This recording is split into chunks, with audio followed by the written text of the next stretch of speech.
dimanche 3 décembre, c'est la journée dédiée à la santé et le climat. Donc c'est pour nous une occasion aussi de promouvoir nos initiatives visant l'intégration ou la prise en compte des questions de population, des questions de démographie dans le cadre des programmes ou des politiques en matière de lutte contre les changements climatiques, la question du financement de la planification familiale dans les programmes d'adaptation, parce que vous savez, une population croissante peut avoir de l'impact sur les ressources qui s'amenuisent de plus en plus, donc il est important qu'on puisse faire le parallèle par rapport à cela. Et du fait aussi que notre pays est sahélien, la hausse des températures fait en sorte qu'il y a le développement de plusieurs maladies climato-sensibles, l'asthme, les maladies respiratoires, pulmonaires,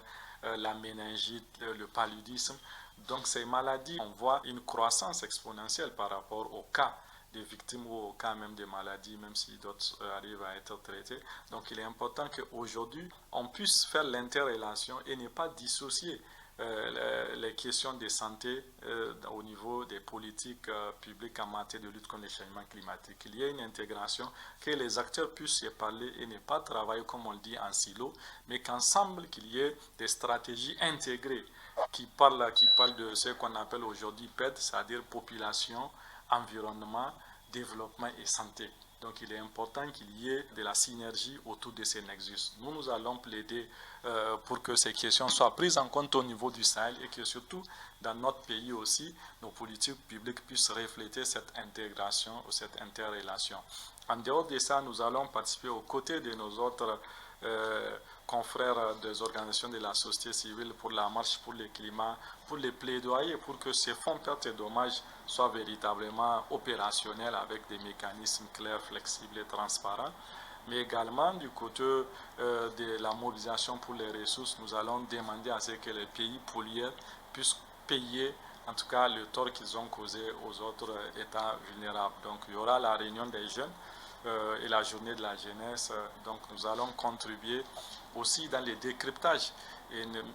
des positions de négociation, mais surtout aider nos négociateurs à prendre en compte le point de vue des jeunes, le point de vue des enfants, le point de vue des communautés, pour que les décisions puissent répondre véritablement aux besoins des communautés que nous représentons à la COP. Et surtout faire en sorte qu'il y ait une barrière par rapport aux lobbies qui ne croient pas au changement climatique ou qui apportent ce qu'on appelle les fausses solutions, c'est-à-dire des solutions qui ne sont véritablement pas des solutions parce que qui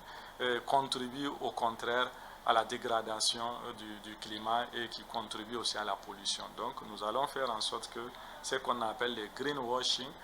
les fausses solutions, que nous puissions dire non, stop à ça, qu'on puisse revenir surtout nous, la question de l'agriculture qui nous intéresse plus parce que notre économie en dépend, que cette agriculture soit biologique, que cette agriculture puisse être basée sur ce qu'on appelle l'agroécologie, qui fait la promotion des intrants bio, des fertilisants biologiques que nous connaissons depuis toujours et non l'utilisation des produits chimiques qui sont non seulement toxiques pour notre santé, mais également pour la santé de nos sols.